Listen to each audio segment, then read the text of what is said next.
I appreciate that.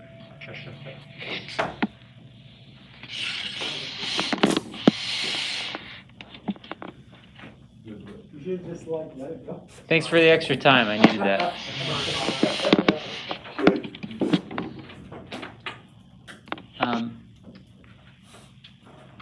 I had a little bit of an issue with the file that I did the quiz on, so I'm going to write it on the board. Does everyone have some notebook paper?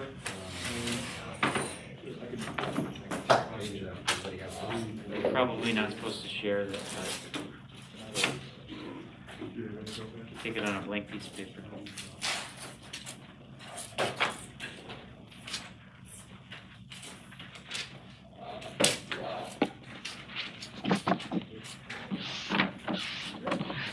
Okay, close your books.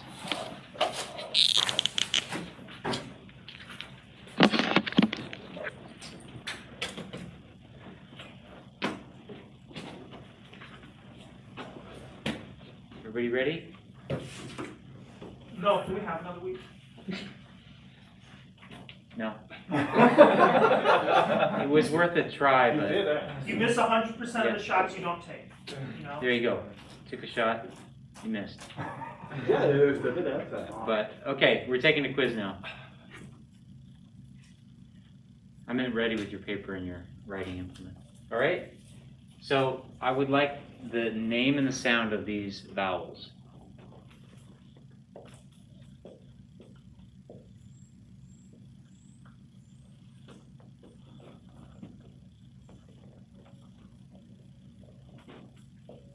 Okay. This Aleph is just a placeholder. So you don't have to name that. Yeah, that's the first vowel.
Yes.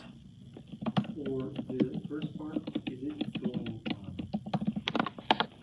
1, 2, 3 down and then 4, 5?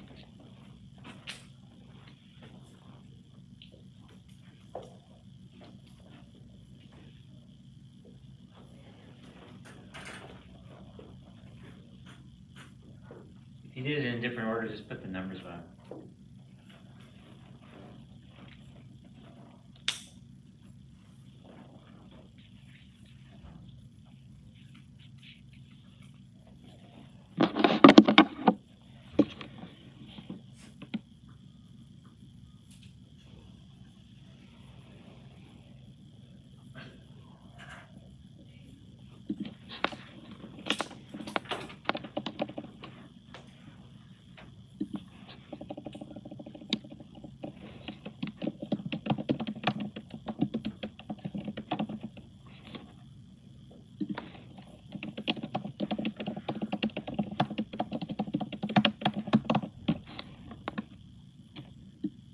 Father, Mm-hmm. can you move a little bit to the boat now?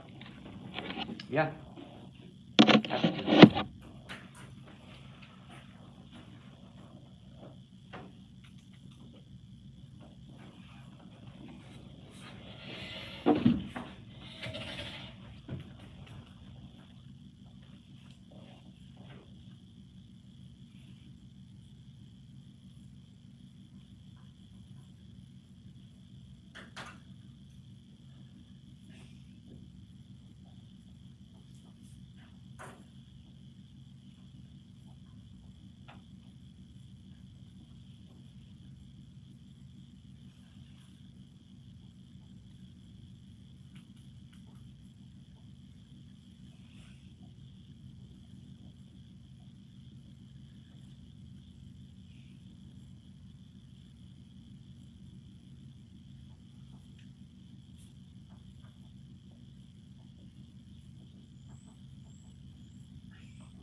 Everybody still working?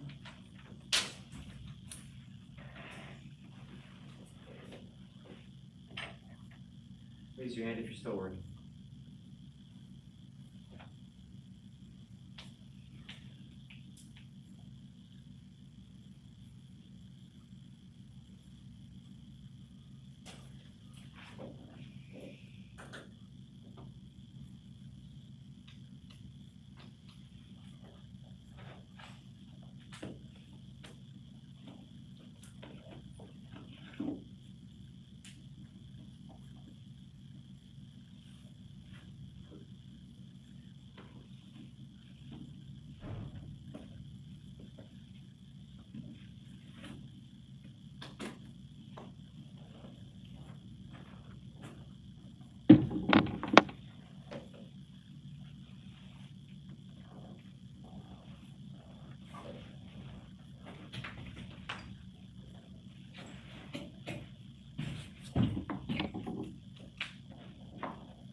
All right, let's correct our own.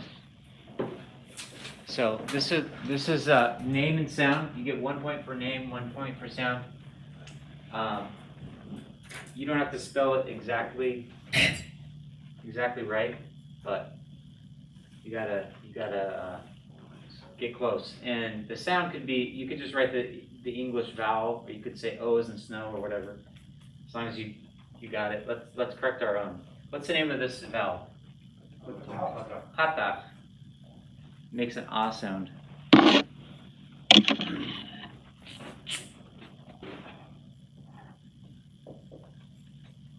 So 1 point for pata, 1 point for ah as in father. What's the name of this vowel? Sego. Sego. What sound does it make? As in yet. Okay. Did you see this dot here? Good. What's the name of it? Colon. What sound does it make? O as in snow. Good. What's the name of this vowel? Shurik. Funny one. Shurik.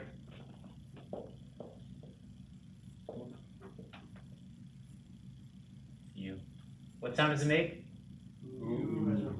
Okay. Ooh. This one. What's the name of this one? Chativ comets. Yeah, 2 parts. So 2 parts.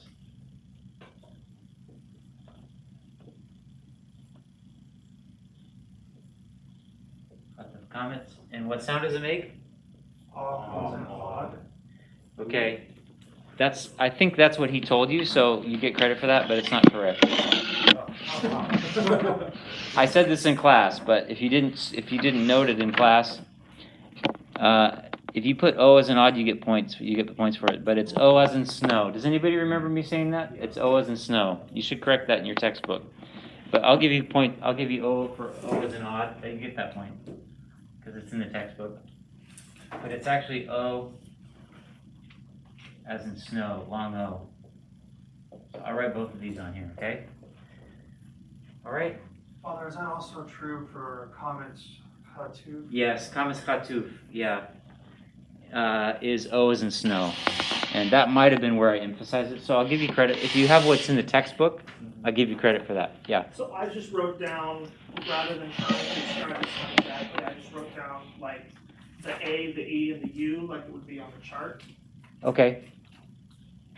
If you, But also specify how long or short it was. okay.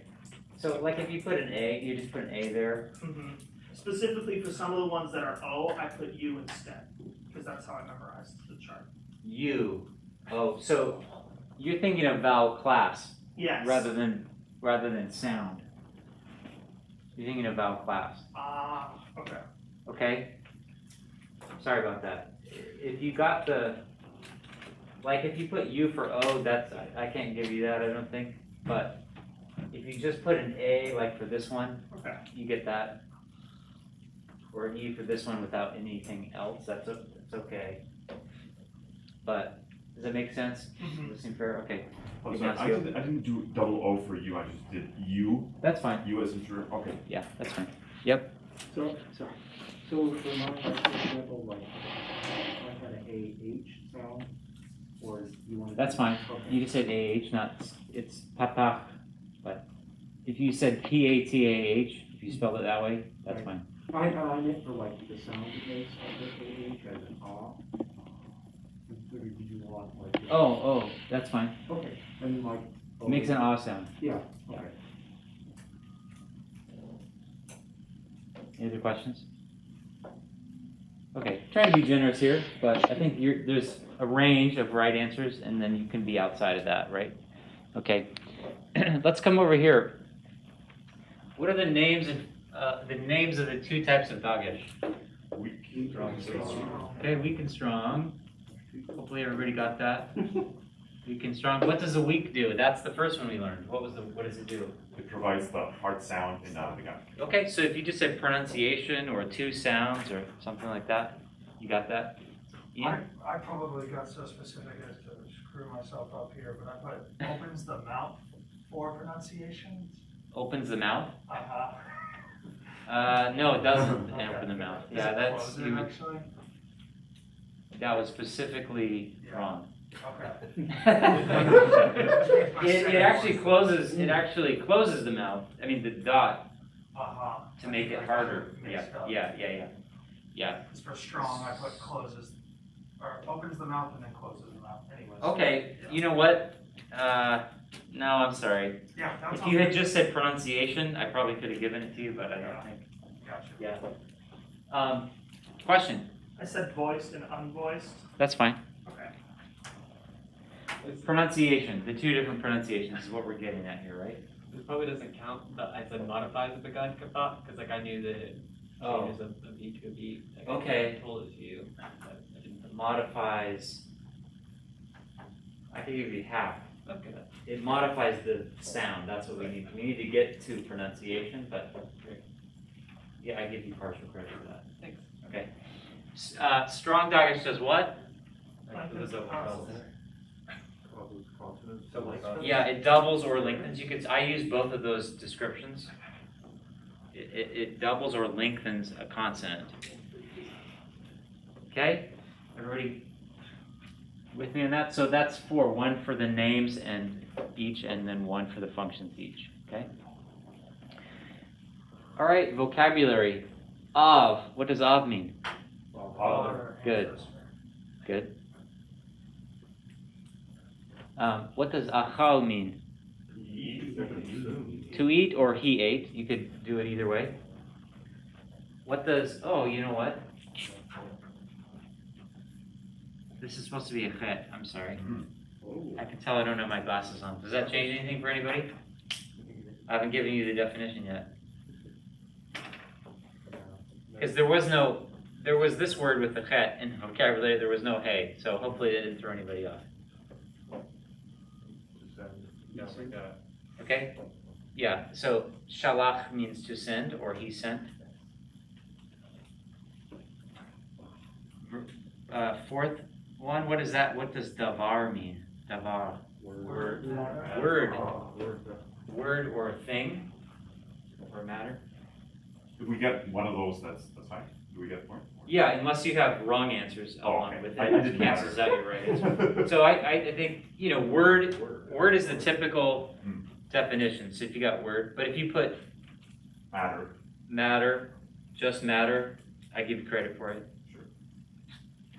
Generally, they go in order in the vocabulary list, or in order of frequency or most common meaning. So if there are multiple meanings, they'll put the most common one first, which is really therefore the one you want to learn first. The best case scenario is if you learn everything that it gives you. But I will give credit for the first one.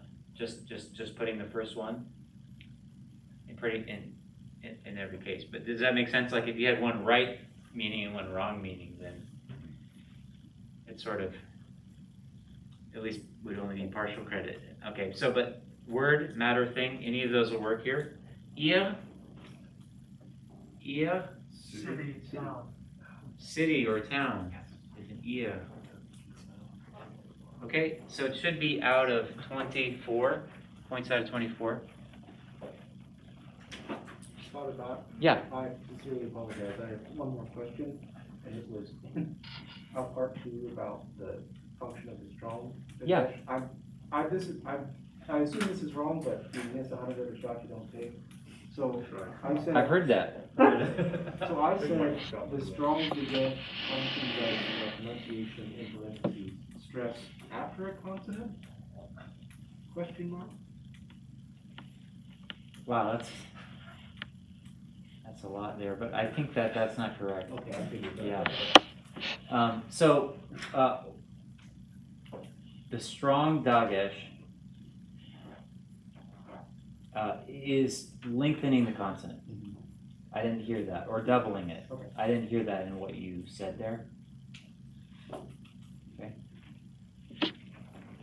Micah? In the spirit of Dante. So I put the strong. Dante's Inferno? Not Alighieri. No, this Dante. Okay, right. So I put the strong dogish function as an extra consonant, and I put it on my paper, i.e. meanness, like with the 2 N's. So like I know it. I give you credit for that. You're trying to describe doubling or lengthening of the consonant, even though you didn't use those words. Yeah. Okay. I'll collect them so we're not passing through everybody.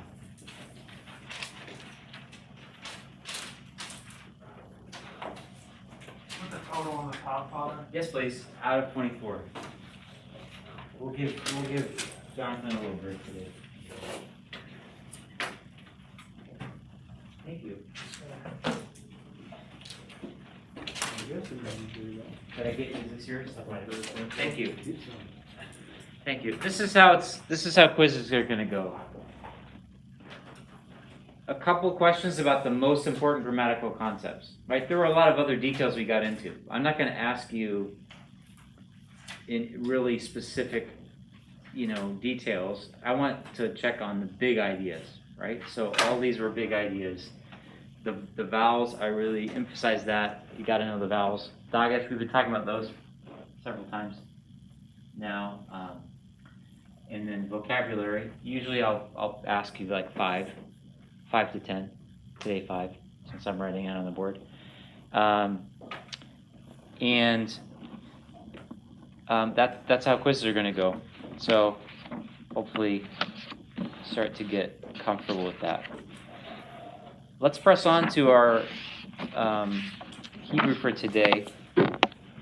Let's warm up though a little bit with our Hebrew, because we didn't actually get to go over the pronunciation of the vocabulary last time, which is too bad. I like to do that, but only if we have time. I'm not going to cut teaching on grammar to do that, but if we have time, then we go over the vocabulary again. But let's just do it as a warm-up today on our Hebrew. Look on page 15. So this is last chapter. By the way, on quizzes, remember on the syllabus, it says quizzes are not cumulative, but they just cover all the material since the last quiz. So it should be fairly simple just to think, what did we cover since the last quiz we took? All that's fair game. Okay, it's usually going to be 2 chapters, sometimes 3. Does that make sense? Okay. Page 15, upper right-hand corner. Repeat after me, ale. Ale. Okay. Ale means God or God, capital G or lowercase g, which means that it can be God, capital G, the God of Israel, the one God, the true God. Little g any god of other nations. And we often, it can also appear as El, which you might have heard before. And all those names that end with El, those Hebrew names, right? Like Michael, El, that L on the end, is the word God. This is like Elohim, the next one. This is a general term for God. So in the Old Testament, we just talked about how Genesis chapter 1, the creation account, only uses the name Elohim for God, meaning like the deity. That would be an English equivalent. It's not the specific name of the covenant God of Israel. All right? Repeat after me. Elohim. Elohim. God or gods. See that im ending? Im. We're going to learn today that that's a masculine plural ending. So this is it's plural, but look at how it can mean God singular or gods plural. So if it's God with a capital G, it has to be singular because there's only one God. But it can also be used for the polytheistic view, in which case it's little g because it's not the one God of Israel. So it's used, and in Genesis 1 it's always plural, but the interestingly, of course, the verbs are all singular, so showing that the subject is singular even though the word is plural. So in that case, it's a plural that indicates majesty, plural of majesty. But in other cases where this noun agrees with a plural verb, the verb shows that it's actually multiple gods that are involved there. Did I see? Yeah, Ian. I had some trouble with this. I don't know if that's the word you usually pronounce, but Sure. the vowel after lemon, is that? Yeah. And then the vowel before hey, is that correct? Are we only pronouncing one of those vowels? The vowel before, okay, so the letter before the mem, is that what you're talking about? Is the yod? The vowel is after hey. Sorry. Okay. Yeah. Okay, no, good question. This is why we do this sort of thing. So if I'm pronouncing it and you think, I have no idea, how did he get that? Then let's stop. That's the point. I want to help you to see that, okay? So hopefully to reinforce, what your pronunciation, to say, oh yeah, okay, I'm getting it. Or wait a second, I don't know. So this is great, Ian. This is so after the lamed is that dot, and in this case it's kind of strange because it's almost touching the top of the lamed because the lamed sticks. I literally can't see that even with my glasses on. I'm staring at this and assuming there's a dot above the lamed. I can't even see that. So Even with your glasses on, okay. It is there, Alright. and I can't see that well with my glasses off, but it is there. Take your word for it. Yeah, so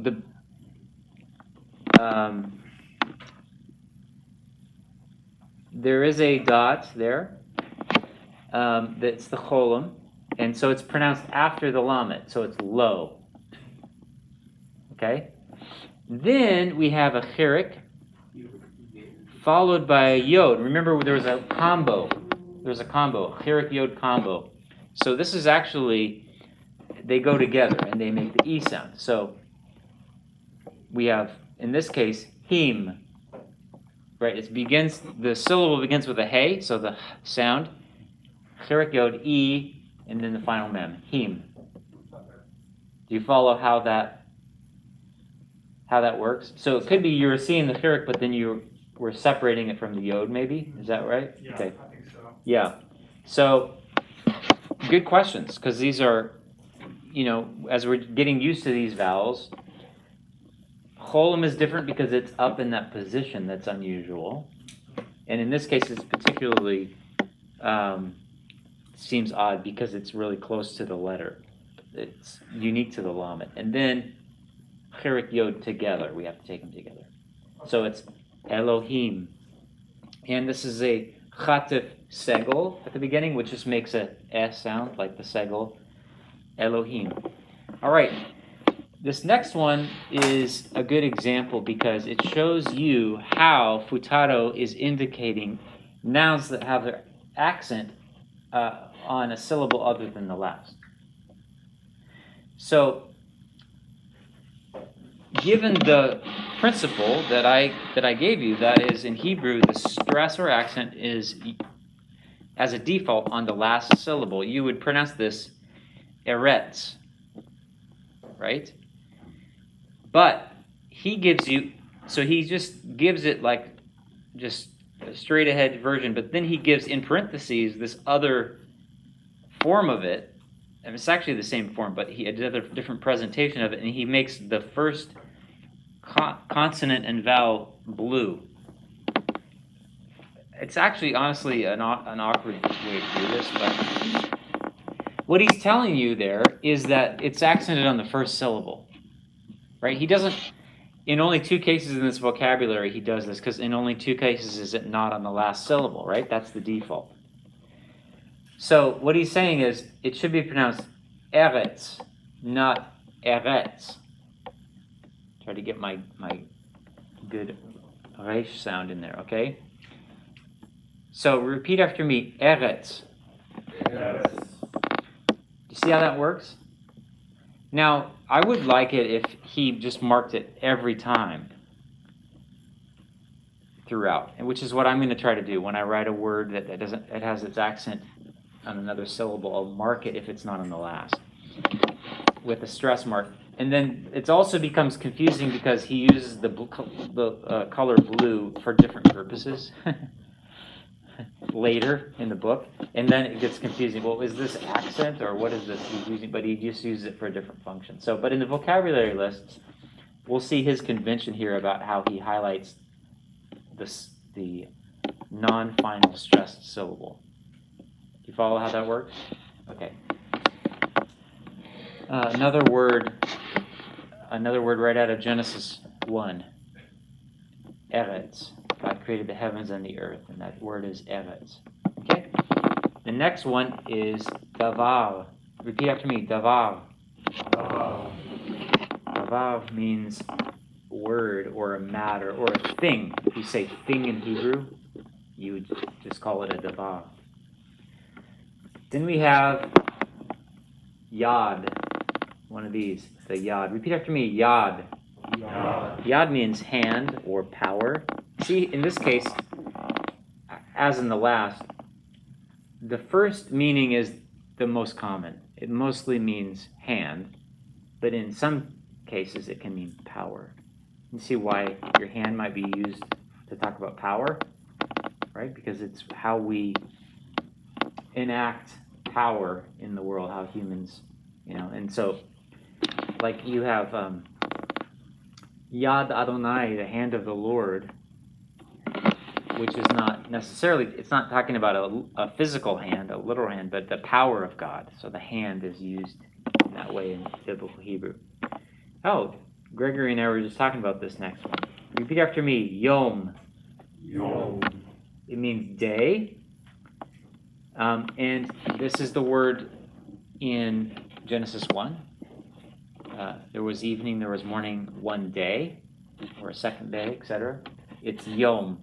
It first of all means a 24-hour day. But it can also be used, like if I said, in the day of my grandfather. I didn't mean in the 24-hour period belonging to my grandfather. I meant his lifetime or his, at the time when he lived. Yom can mean that too. So we were just talking about this. How do you greet somebody? Well, you could say Yom Tov. So why don't we try that? Repeat after me. Yom. Tov. Yom means day. Tov means good. So if you want to greet somebody in Hebrew, you could say Yom Tov. You're saying day good, and we say good day is a way to greet somebody, right? So you can say also Boker Tov, good morning, or Erev Tov, good evening. Is the T in Tov a tet? Tov is a tet. It begins with a tet.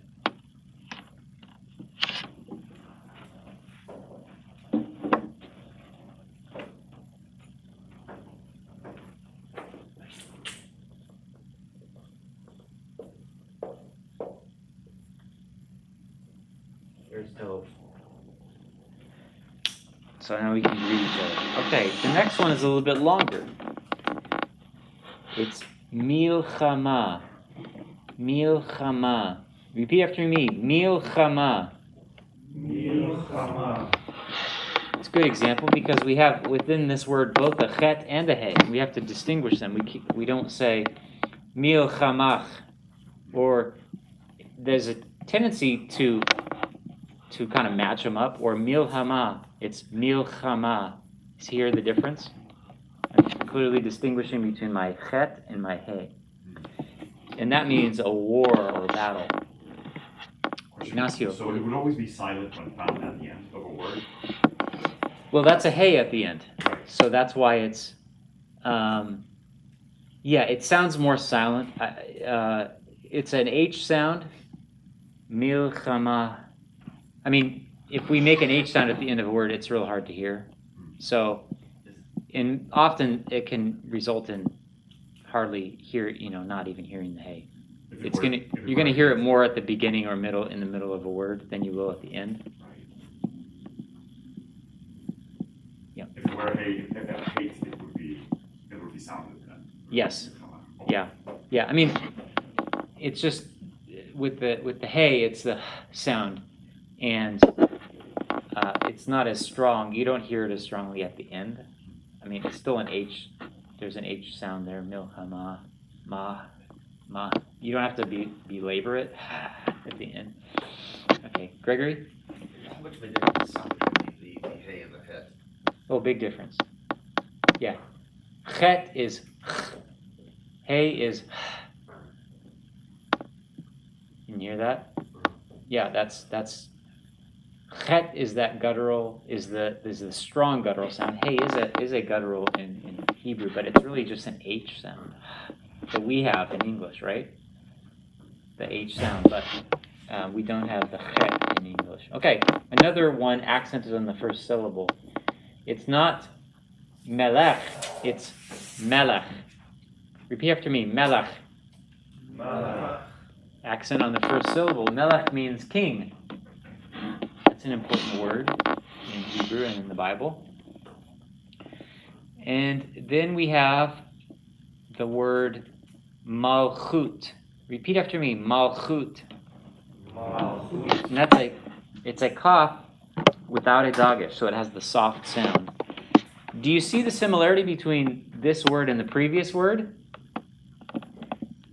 See the same three letters, mem, lamed, kaf, at the beginning?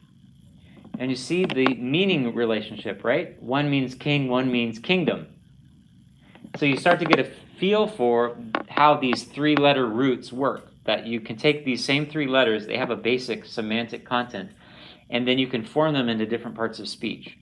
In this case, two different nouns, but the different types of nouns, okay? One meaning kingdom, one meaning king.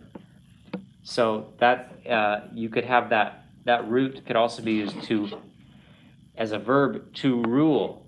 You see that? So there's a meaning relationship, but they're different, and they use the same three letters, but they're different parts of speech. Ignacio? So we probably don't know this right now, but I was curious about the double dot at the final form of Bennett. Oh, yeah. No, you should know that right now. Yeah. Does everybody see that? So cough has a final form, right? So this is the final cough. And what do we've seen those two dots before, haven't we? What does it look like? Shiva. Shva. And it is, in fact, a shva. In this case, it's just a peculiar thing. Thanks for pointing this out. We should talk about this. That normally we don't need to have a shva at the end because it's the end of a word. So it's clear there's no vowel sound there, right? But when kaf appears at the end of a word, the final kaf, it has this shva that floats up into it. It's kind of just an unusual thing, but it's just a peculiarity of the final kaf. And the shva has its normal function. It's just saying no vowel here. Nothing to see here, nothing to pronounce here. It's just that you don't, what's that? It doesn't change the sound of the Nope. consonant, okay. It's still, the dogish could make it hard, but the schwa can't change the consonant. And it doesn't, there's no how. So it doesn't really do anything as far as we're concerned, but we need to know what it's doing there because it looks strange. Everybody follow that? It's a peculiarity of the final cough. Yep. Is that because it's preceded by a short vowel? No. Could it theoretically make a sound if it weren't preceded by a short vowel? Well, not at the end of a word like that. It wouldn't. Yeah. Because it's the end of a syllable. It's the end of a syllable. So, yeah. Remember, if it was the schwa at the beginning of a syllable can make a vocal sound, but at the end of a syllable it doesn't make a sound. So this is just a peculiarity of the final cough, that it can have a schwa written not below it, but actually up in it. That's kind of just, it's like, because that tail is down there, it can just go up in there. So it's just a weird feature of the cough. Okay, the last word, ear. Repeat after me, ear. Ear. Ear means city or town. It was on our vocabulary quiz. Any questions about those words? Okay. Let's talk about nouns.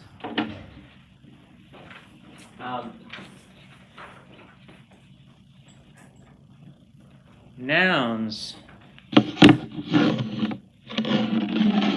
in Hebrew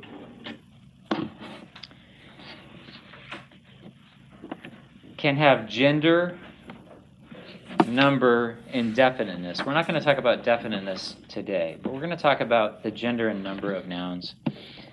How many genders are there in English, the English language? It's not a loaded question. No, in language, it's not a loaded question. It's an objective reality. We're talking about linguistics here. But you're raising the point that there's a difference between sex and, as it's used today, sex and gender, but in actual sex and grammatical gender. That's the gender we're talking about today. They're related to each other, but they're not the same thing. I just couldn't read the joke. No, I thought it was good, I'm teaching on it because it raises the issues of the differences between these things, right? Obviously, this is a contested issue today, but in languages have gender, and they construct gender differently based on language, but it is objective. It is a reality within that language. Okay, and so you know what I mean when I say grammatical gender within the language? Okay, so English has how many? I think I saw somebody hold up some figures. 3 genders. We have 3 genders in English. So, we can talk about it's related to, but not the same thing as sex. We're not saying there are 3 sexes in humanity by saying this. We're saying within the construction of the language, we have 3. What are they? Masculine, feminine, and neuter. Masculine, feminine, and neuter. Okay? So not male, female, and something else. So male would be a sex. Okay? So we're talking, we use this, sometimes we use those interchangeably, but in grammar we say masculine, feminine. Those are the grammatical genders, and neuter. So neuter in English is not masculine or feminine. It's neither of those, okay? Now, Hebrew has, let's think about pronouns, okay? What's a masculine pronoun? He. Feminine pronoun? She. Okay. What's the neuter pronoun? It is a neuter pronoun. So it's actually from the pronoun that we get our understanding of genders in English. Our verbs don't have gender, but they do. We will find out in Hebrew have gender. So you're starting to see here. as far as I know, gender, goes across languages. It's fairly universal, but the way it's constructed is somewhat different within each language. Okay, so and we're just going to see this illustrated as we compare it to Hebrew. Hebrew has two genders. Can you guess what they are? Well, you already read the chapter. You should have anyway. What's one? What's another one? Masculine and feminine. There's no neuter. And so in Hebrew, nouns also have gender. So the gender category applies to more parts of speech in Hebrew than in English. There are a few things like some nouns, which are mostly actually falling out of use now, but that make a distinction. Like, just here's an example that's not used anymore: steward and stewardess. Right? See, that S ending is a feminine ending on the same word to show that it's feminine versus masculine. Okay, so there are just a few examples, and again, many of those are now actually dropping away in English usage. But if we say in English, what gender is a rock? Okay, we would say it, right? The pronoun that we use for it indicates that we regard that as a neuter gender. But in Hebrew, there's no neuter. And nouns take gender. So every noun has to be assigned to one of these categories. So does that mean that, let's look at an example.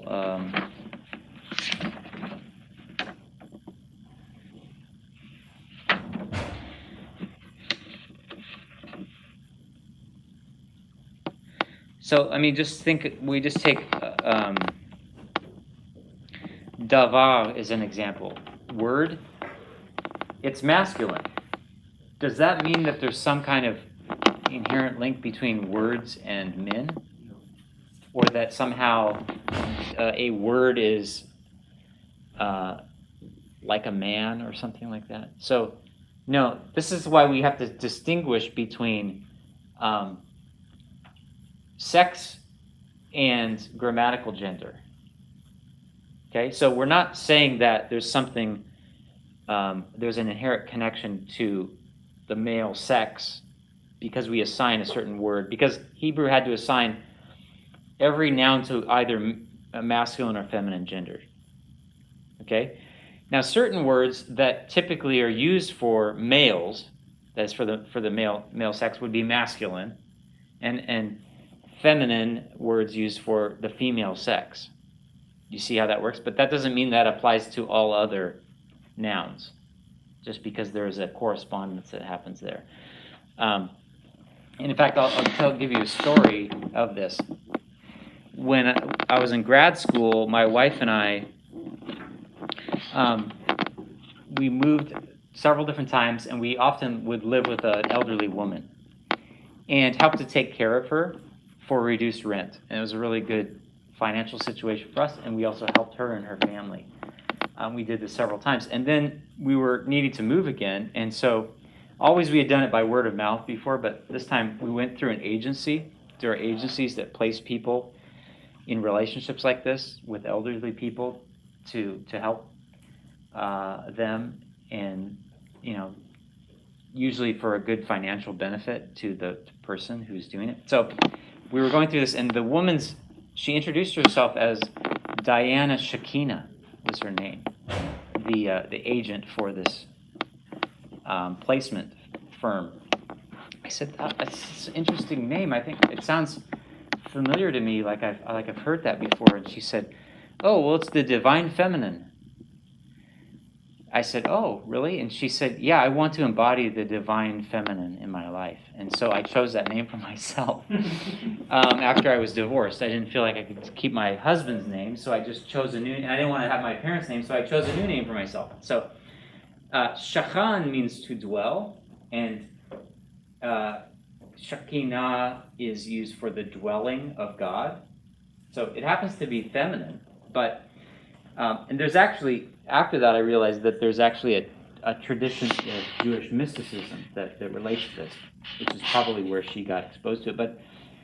But there was actually a fallacy kind of at root in this idea that this word, since it's feminine, it is the divine side of, the feminine side of God or something like that. So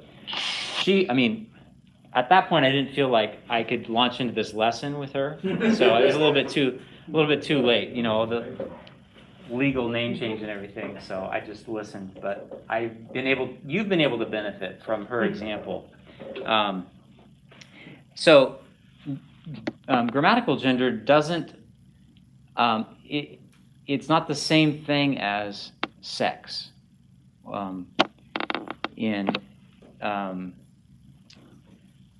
So that's important to remember, because you'll hear lots of, if you start to pay attention to that, people fallaciously using biblical languages to say things like that. So let's see. So all nouns have gender, and they have only two options, either masculine or feminine. Another category that nouns have in Hebrew, as they do in English, is number. And in English, we have how many numbers? Okay, I mean grammatical numbers, right? I don't mean actual numerals, okay, that we're listing out. So we have two, right? What are the two numbers in English? Singular and plural. Okay, so in this case, English has fewer. Hebrew has three numbers. Does anyone know someone who's read the chapter? What are the three numbers in Hebrew? Singular, plural, and dual. Singular, plural, and dual. Okay, so in one case, English has more genders than Hebrew. And in the case of number, Hebrew has more numbers than English. Okay, so you see how languages, they have many similarities, but they also are different. They line up with each other differently in how they work. Okay, so we're seeing this. So in Hebrew, you can divide it into singular if there's just one, plural if there are more than one. But if there are two, it can have its own form, the dual form. So there's a third number in Hebrew.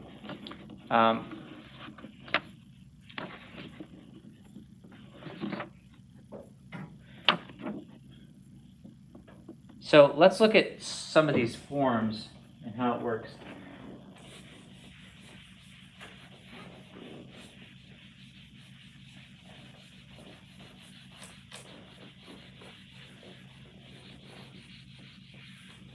Okay, first of all, masculine.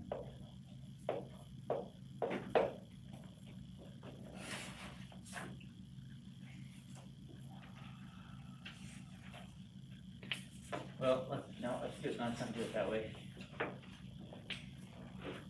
Let's do number across the top, singular, plural.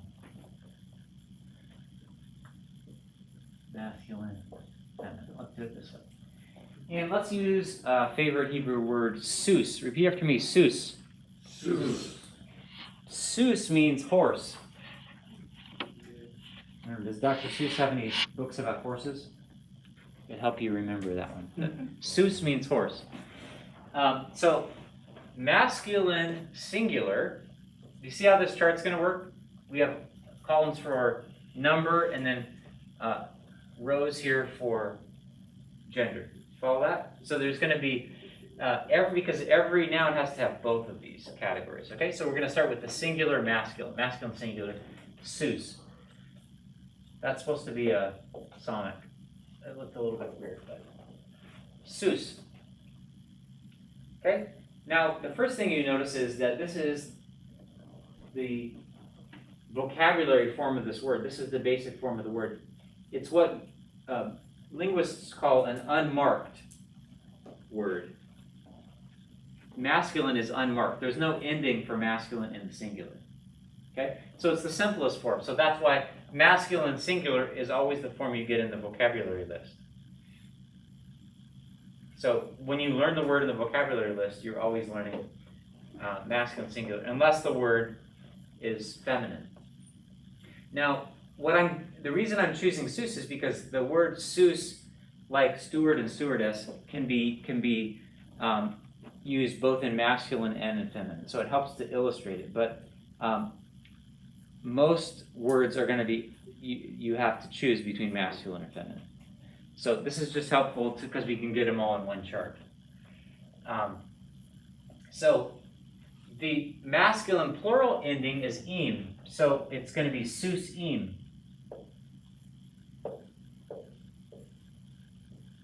Im is chirik yod final mem. Seuss im. So let me use a different color here. See that? That's the ending. The word in this case stays exactly the same, Seuss, and then I have the im ending. And now, as we know, the accent's on the last syllable, so it's going to be Seuss im. The accent's over here on this last syllable. So it's moved. It's not on this syllable anymore like it was here, because this is the only syllable, so the only place for the accent is Seuss, that one syllable.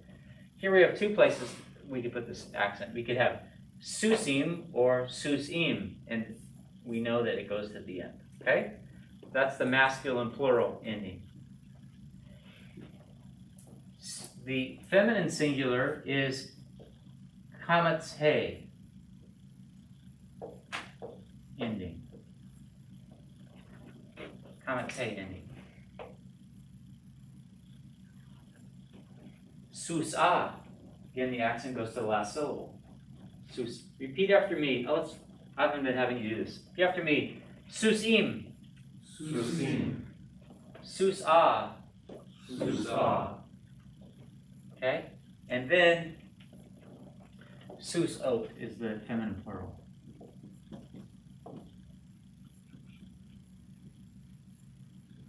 Colon vav tav on the end. Susot. Repeat after me. Susot. Susot.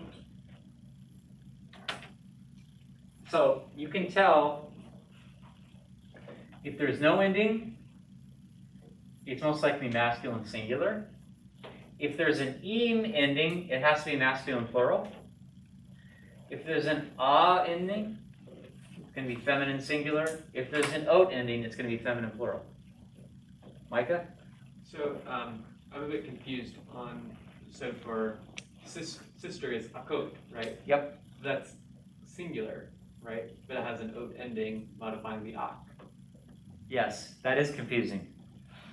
It's not my fault though. Okay. It is. We can look at some irregulars in a moment, but it's an irregular. Okay, thank you. It's an irregular. So how would you? It's irregular because it's a singular word and number with a plural ending on it. How would So- you make that plural? It has an irregular. The plural doesn't follow a standard pattern. So you don't take achot and put. It wouldn't be achot ot. So it's it's just very. The form is different. So most Hebrew word that's an irregular one, and there are a few irregulars as there are in every language. So we'll look at a few of those. But for right now, I just want to show you this pattern, and this is what you need to learn. This is the big idea. This is the main thing for this chapter. Is this table that when we lay out forms in a table like this, it's called a paradigm, or you could also call it a noun declension. You know when you so we have several different words for this in linguistics. So when you change words by the endings you put on them, or by changing their form, that's called inflecting. Changing them by adding to them. And then we have two specific types of inflection. There's, for nouns, it's called declension, and for verbs, it's called conjugation. But those are just two subsets of changing the word to make it have different meanings. Changing the forms of it, meanings or functions, okay? So, this is a paradigm, a chart that shows you all the forms. You could also call it a noun declension. Okay. So, but let's say all the forms. Repeat after me. Sus, susim, susa, susot. Okay. You want to learn these endings. Sus is nice because you can have variations in the spelling of the noun once you change the endings. But sus is stable. Why? Because it has one of those super long vowels, the shurik, in it. And remember on the vowel chart, there was a dark line that I drew that's saying you can't cross over. There's variations below this, but not in this category of the super long vowel. They're always stable, which is nice. So that's why I use a form like this here. Now, this kind of a paradigm only applies where the same noun can be written both as a masculine and a feminine. This is not the case with most nouns, as I said. Most are going to be one or the other. They're going to be either masculine or feminine. And so if it was masculine only, you would just have these two forms. You would have the masculine singular and the masculine plural. So, horse, this would be mare, really, wouldn't it? Right? Horse, horses, mare, mares, or something like that to indicate the difference. Let's see. Okay, good. We have a little bit more time left. Are you ready to look at some irregulars? Maybe before we do that, let's look at dual. All right, so let's say you had two horses.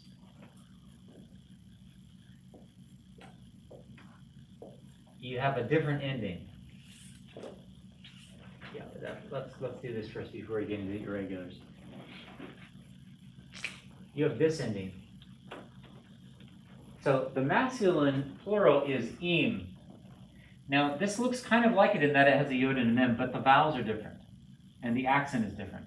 This is how I write my accent to show you it's not on the last syllable. So this is pronounced susayim. Repeat after me. Susayim. Susayim. Susayim.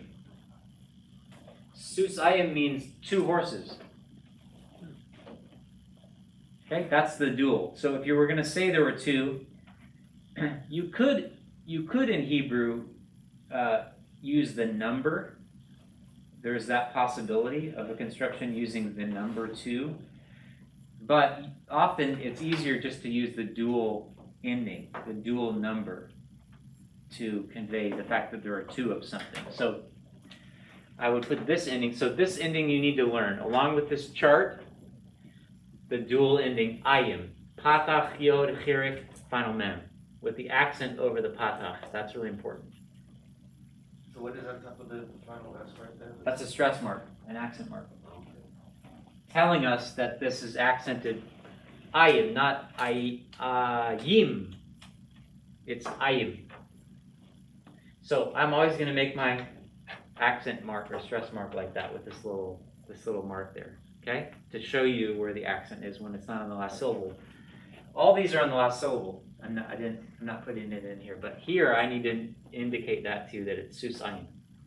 Matthew? So that's not a hirik yod, that's a yod. That's a hirik. Very good. Yeah, it's not, the chirik yod would be a chirik over here and a yod. This is a yod chirik. Very good. Good observation. Any other observations?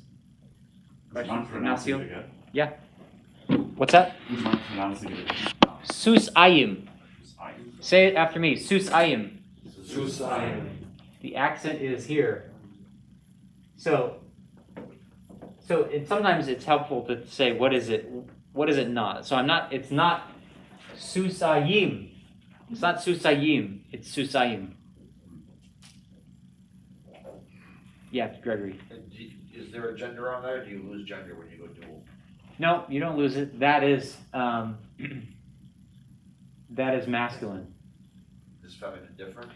Yeah, you actually put a tav in here.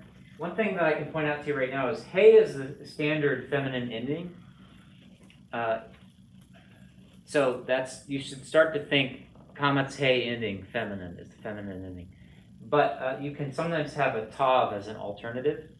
And you see that tav is a feminine ending in the plural, oat, with the tav on the end. So, susatayim. I'm not sure that Futato, I don't think he gives it to us, but it would actually be sus. I'll give you the feminine. Oops. Forgot something.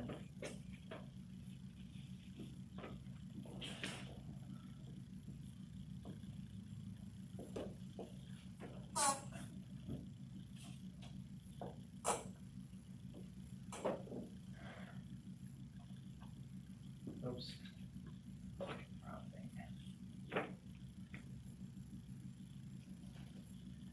Okay, so here is the dual ending. Here is this feminine ending that is moved from being a hey to a tav.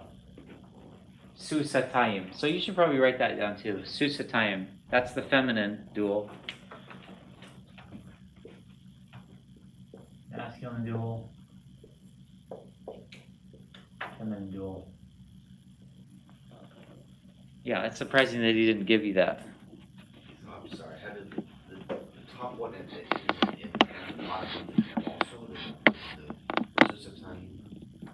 Oh, I see the T there, okay. Yep, the tav is the difference. Okay. See that? Let's see, I'm trying to see if I have a different color here so I can mark it with a different color.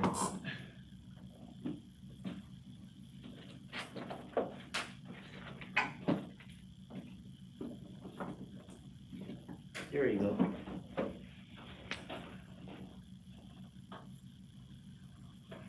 See that? That's coming from this comment's hey.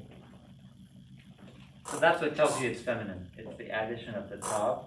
So that's just illustrating for us that think of tav as a secondary feminine ending. Sometimes you'll get a tav coming in.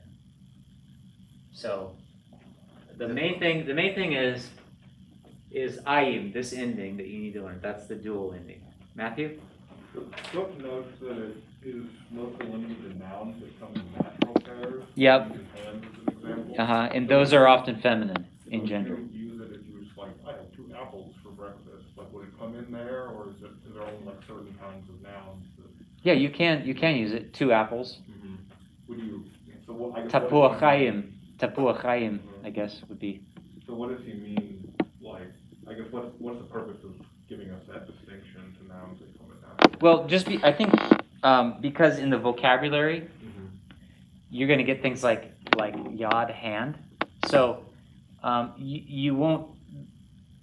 People don't talk as much about hands, plural, like a group of hands, as they do as 2 hands, because they just are. Since they come together, 2 eyes, you always are talking about them as 2. Gotcha. And so in English we just say hands, and if we're mostly talking about 2, but we don't have to specify. But in Hebrew, it would just naturally go into the dual. Gotcha. But you could use it for any 2. Yeah, any 2 things. Gotcha. You can use this dual ending.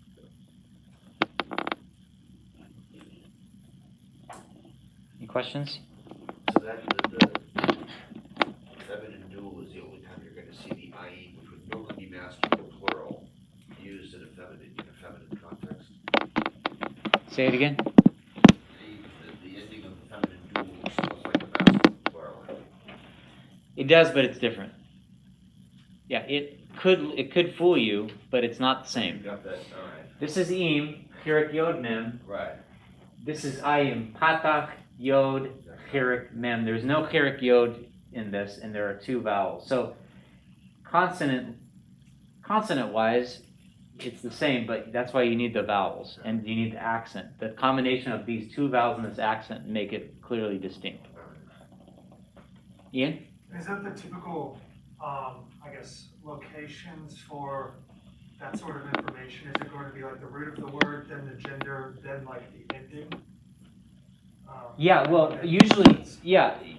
Good. You're going to find, we haven't gotten to prefixes yet in Hebrew. There is going to be some prefixes, but today we're really introducing the idea of suffixes in Hebrew and the information you can get there. Some of the most common information you'll get is the gender and number, primarily what you get in these endings, okay? So the lack of an ending tells us here that it's masculine singular. It's actually in the lack. And this one we can say this is a masculine plural. The gender and the number are found within that ending.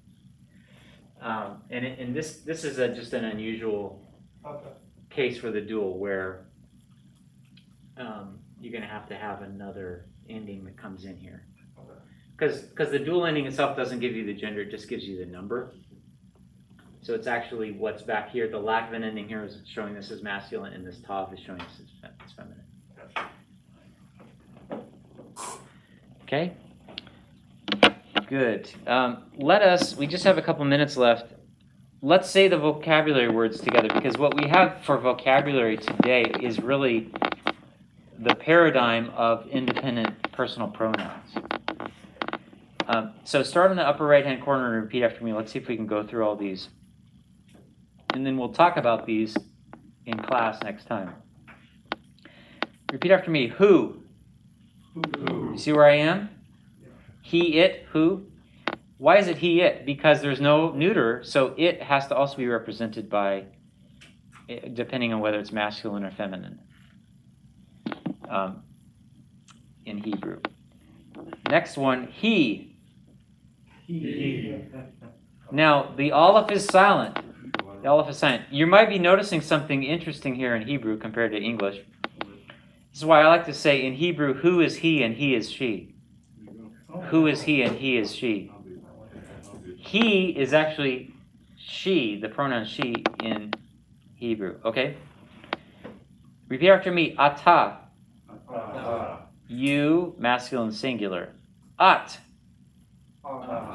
You, feminine singular. That's unusual to have a dagesh like that at the end of a word and a shva at the end of the word, but in this pronoun, that's what you have. That's something unusual. And then there are two forms of the first person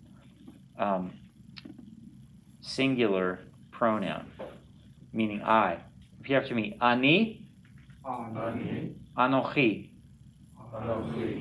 They're both I. They both mean I. There's a shorter form and a longer form. Okay, up to the top of the next column. Again, we have some different forms of the same pronoun. Repeat after me. Haim. Hema. Accents on the first syllable there. That's what he's telling you with that blue mark. Next one. Hena. Not hena, but hena. Okay, the next one is atem. Accent on the last syllable. Then the next line, atain. Atenu. I'm sorry, stop. Atena. Okay, two different forms of the same pronoun. And then the last one is not accented on the last syllable, second to last syllable, anachnu. Oh, make sure to get the chet sound in there. Anachnu. Good. That means we. So this is actually, as you see in the next chapter, on page 24, it's a paradigm of all the independent personal pronouns. So the pronouns, like the nouns, have to have both masculine and feminine forms for every one. Okay, any final questions? The big idea from this chapter is this paradigm right here, these four forms, one of which is nothing, no added ending, okay? And then the dual ending. These are the big things that you need to know from this chapter. All right? Great. Thanks for your attention today.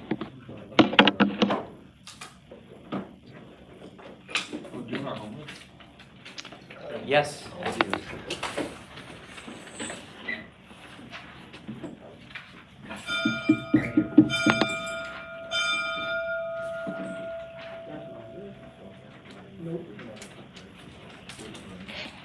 Thank you.